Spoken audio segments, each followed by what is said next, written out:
Bonjour Vincent Hervouette.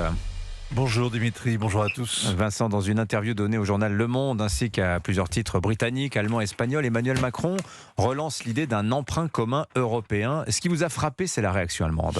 Ouais, parce que sur le papier, investir massivement dans l'intelligence artificielle, le quantique, la transition écologique, tout ça peut sembler une bonne idée.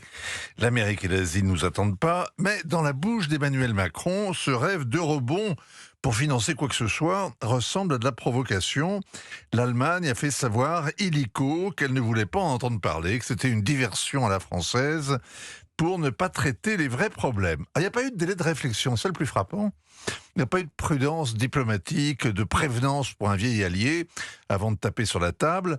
L'un des patrons de la diplomatie allemande a répliqué à son correspondant français « Concentrons-nous sur l'essentiel, la réforme du budget européen, l'amélioration de la compétitivité, etc. » Alors vous savez, les porte closes, on peut exprimer à peu près tout ce qu'on pense, sur ses réserves, moins, et même sur un ton rugueux, du genre « mettez de l'ordre dans vos finances au lieu de faire payer vos voisins ».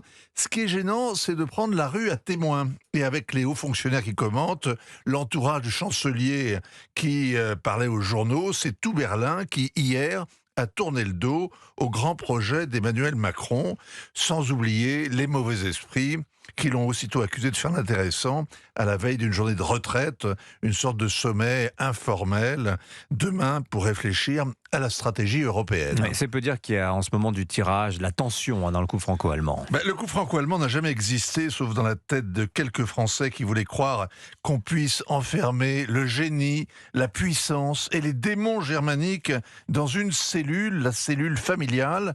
Vous n'entendrez jamais parler du couple franco-allemand au-delà du Rhin, alors que c'est un lieu commun de la presse française. On l'évoque moins d'ailleurs parce que Berlin a abandonné peu à peu toute vie conjugale. Ça a commencé il y a longtemps, sans doute à l'élargissement de l'Union à l'Europe centrale. Berlin a pris l'habitude de faire chambre à part. Angela Merkel n'avait rien demandé à François Hollande avant d'ouvrir les bras aux migrants, il y a 10 ans. Olaf Scholz était tourné vers Varsovie et négligeait Emmanuel Macron. Même Ursula von der Leyen peine à sauver les apparences. Et Friedrich Merz a fait des efforts en arrivant, c'est vrai, et puis il s'est vite lassé. Désormais, le chancelier va voir ailleurs. Il y a 15 jours, il a noué une idylle avec Giorgia Meloni. Enfin, un pouvoir fort à Rome, un gouvernement stable, un partenaire pour l'avenir, alors qu'en France, le pouvoir peut bien traîner un sabre et se cambrer face à Poutine et Donald Trump. Il est à l'agonie. Alors, le président de la République croit encore d'ailleurs au projet d'avion européen, le SCAF, avec l'Allemagne, ainsi qu'au char du futur. La France reste numéro 1 en Europe en matière de défense, Vincent. Oui, sauf que l'Allemagne a l'ambition de lui ravir la place. Elle va investir dans sa défense 170 milliards dans les 5 ans qui viennent, devenir la première puissance militaire au cœur de l'Europe, avec la première industrie d'armement. C'est un rêve ancien que caresse l'Allemagne.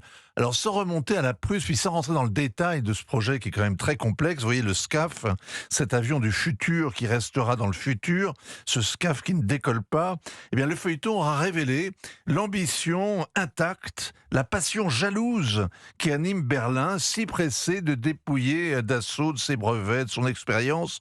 Les Allemands n'y connaissent plus rien en aéronautique, mais ils ont été les meilleurs en Europe il y a 80 ans. Ils ont dû y renoncer et ils ne s'y résignent plus. Signature Europe 1, Vincent Hervouette. Merci beaucoup, Vincent. Il est 8